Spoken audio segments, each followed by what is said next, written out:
कि मुस्लिम मिनिस्टर नहीं है, लेकिन मोहम्मदन के बहुत लोग तो इनका सपोर्टर है। मुसलमान कहते हैं कि हमारी वजह से ही बीजेपी चल रही है, हमारी वजह से ही मोदी चल रहा है। लेकिन इसमें ये तथ्य नहीं है कि मोदी गड़बड़ है। मोदी सही है, शुरू से कांग्रेस मोहम्मदन की तरफ झुका हुआ है। सर, आपका इस पर क्या कहना है कि जिस तरह से विपक्ष एक और आरोप लगा रहा है कि कोई भी मुस्लिम मंत्री नहीं है और ना ही मुस्लिम कोई एमपी है एनडीए के अंदर, तो आप इस चीज़ को किस तरह देखते हैं?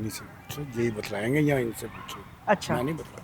अच्छा, ठीक, आप बताइए कि कोई जरूरी नहीं है कि मुस्लिम मिनिस्टर नहीं है, लेकिन मोहम्मदन के बहुत लोग तो इनका सपोर्टर है और सपोर्टर लेकिन जिस तरह से इनकी छवि बना दी गई है कि ये मुस्लिम विरोधी हैं, तो आपको क्या लगता है कि भाजपा मुस्लिम विरोधी है? ये देखिए, जितना एनडीए वाला था ना, इस लोग इतना ज़्यादा इसका ब्रॉडकास्टिंग किया कि इसमें बुझाया कि विरोधी हैं। बस तो यह विरोधी नहीं है, लेकिन वो हिंदू और मुस्लिम को एक साथ लेकर चलने का एक नीति बनाए, जिसके चलते इंडिया वाला कुछ फायदा में रह गए। अंकल, आपको क्या लगता है कि जिस तरह से बीजेपी ने एक भी अपना कैंडिडेट मुस्लिम नहीं उतारा है, तो उसके पीछे वजह क्या है? क्या भारत में मुस्लिम कैंडिडेट नहीं है? क्या कोई मुस्लिम काबिल नेता नहीं है? मुस्लिम में काबिल नेता हैं, लेकिन सपोर्ट जो है वो हम कर रहे हैं। हम जो है वो बीजेपी लाइक नहीं करती है कि कोई भी हम कहे। इस कारण जो है वो मुस्लिम से वोट नहीं ले रहे। मुस्लिम को मिनिस्टर क्यों नहीं बनाया उसने? अटल बिहारी वाजपेयी ने 3 मिनिस्टर बनाए थे, मोहम्मदन, शाहनवाज हुसैन और एक वो थे, तो उन्होंने किए। मोदी ने एक भी नहीं मुसलमान बनाया। क्यों नहीं बनाया? कि उसके अंदर वो गुण नहीं है जो गुण वो देखना चाहते हैं। तो मतलब आपका मतलब कि आप ये कहना चाहते हैं कि वो खुद से नहीं बनाना चाहते हैं या फिर काबिल नेता ही नहीं है कोई मुस्लिम? काबिलियत दिखा नहीं रहे हैं। मतलब मुस्लिम जो नेता हैं वो काबिलियत नहीं दिखा रहे हैं, बस उसकी वजह से टिकट नहीं मिल रही है।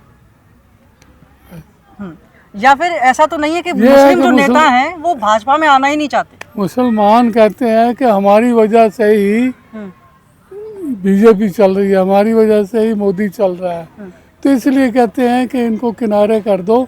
चल सकते हैं कि नहीं चल सकते वो देख। मुसलमान ऐसा कहते हैं कि हमारी वजह से बीजेपी चल रही है, लेकिन ये तो आप नई बात बता रहे हैं क्योंकि अभी तक तो यही माना जा रहा था कि भाई बीजेपी चलती है आरएसएस से। अभी मोहन भागवत ने जो बयान दिया है, उन्होंने कहा कि अहंकार बढ़ गया है, तो आप इस बात पर क्या कहना चाहेंगे? अहंकार किसका बढ़ा है? अहंकार किसके लिए? जो आरएसएस के जो अध्यक्ष हैं, उन्होंने कहा जिसके अंदर भी मैं आ जाती है वो सपोर्ट देना तो बंद करता है। वो सोचता है कि ये जो है गुणी है या नहीं है गुणी, लेकिन ये सपोर्ट करेगा। जिस तरह से भगवत जो है मोहन भागवत है, उन्होंने जो बयान दिया है कि अहंकार बढ़ गया है, जाहिर तौर पे वो संकेत कर रहे थे मोदी जी की तरफ, तो आप कैसे? अरे, त्रेता और सतयुग द्वापर सब में यह बात हुआ। भगवान सबका अहंकार तोड़े, कुछ ऐसी बात है, लेकिन इसमें ये तथ्य नहीं है कि मोदी गड़बड़ है। मोदी सही है। अहंकार कुछ उन लोगों के मंत्रिमंडल के था, जिसके चलते वो अपना बेस नहीं समझ सके, इसलिए यह डिफॉल्ट हुआ। क्या मर्यादाएं भी तोड़ी गई हैं क्या इसमें? नहीं, मर्यादा नहीं टूटा है। जिस तरह से मोदी जी ने बयान दिए थे कि मुसलमानों के बारे में मंगलसूत्र, ये सब इनकी वजह से ऐसा तो नहीं? मुसलमानों का नहीं था, ये राजनीतिक दलों का था, कांग्रेस, इंडिया वर्सेस एनडीए। तो ये कांग्रेस के ऊपर उन्होंने बात कही थी कि इसको ऐसा बनाया गया कि जिन्होंने मुसलमानों के प्रति ऐसी बातें कही हैं।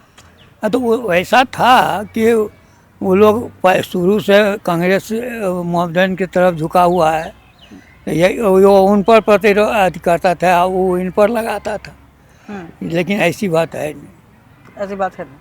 तो आपको क्या लगता है कि 5 साल में ये सरकार किसी भी तरह की उठापटक तो देखने नहीं वाली है? उठापटक तो होगी ही, लेकिन चलेगी खूब बढ़िया से, चलेगी खूब। हाँ, कुछ नहीं होना। जिस तरह से पहले की तरह जो कानून लाए जाते थे बेधड़क तरीके से 370 लाया गया, ये संभव है, बहुमत है नहीं। जो कार्य होगा वो निश्चित होगा, लेकिन जो सामूहिक 1/3 से होना है वो तो नहीं होगा। एंटी पार्टी का सहयोग लेना पड़ेगा, एंटी पार्टी सहयोगी है ही नहीं, तो थोड़ा दिक्कत तो होगा। तो ये दिक्कत सामने आ सकती है ना, जो 2/3 की मेजोरिटी जो वाले काम थे कि भाई आपको 2/3 सीटें, मतलब 2/3 समर्थन चाहिए, तो वो वाले काम, वो वाले जो बिल होते हैं वो पास नहीं हो पाए, वो दिक्कत होगा, वो तो उसमें दिक्कत होगा। तो ऐसे बड़े जो फैसले इस सरकार, ये दावा करे थे जो इस सरकार ने, क्या उनकी वजह से 2029 में जो चुनाव होंगे उस पर कोई असर पड़ने वाला है? यही होगा कि इस पंचवर्षीय में लोग समझ जाएंगे कि बहुमत वाली सरकार नहीं होने से क्या दिक्कत होती है, इसीलिए 29 में जरूर बहुमत होगा। मतलब ये सीख दे जाएगा ये 5 साल लोगों को। चलिए, तो ये थी यहाँ पे अंकल जी ने ये बहुत अच्छी तरह समझाया कि बहुमत की सरकार ना होने से क्या क्या नुकसान हो सकते हैं। लोगों को ये 5 साल में समझने भी आ जाएगा।